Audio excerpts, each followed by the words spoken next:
Hello, ako si Dayan. May kukwento ako sa'yo.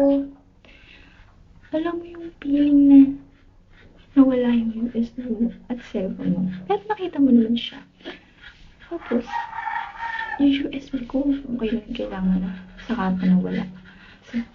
Kasi naano lahat ng mga files ko, important files. So, ayun, hanap ako ng hanap. Hindi ko akalain na bigla na mawawala sa bag ko. Akala ko naiwan namin sa pinag-shootingan namin. And then, pag-uwi ko, yung pala, dala lang ang pag sa school. Di ba na kasi nagsasabi, yung pala nasa kanya lang.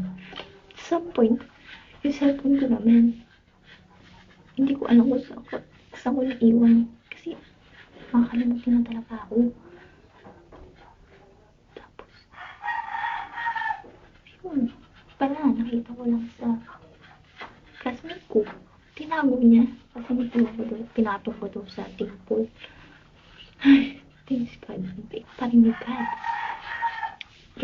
Kailangan ko makatapos. Ganyan talaga. Fight na fight. Salamat. Nakuha ko. ESP at 7 ko. Dahil importante ito. Wala to. Wala lahat. Wala. Parang wala ang buhay ko. Kasi hindi ko lahat na important files. Pictures. Memories. Diba? And then, that's all. Masaya buhay. Kailangan makatapos. Kaya natin to. Fight, fight, fight!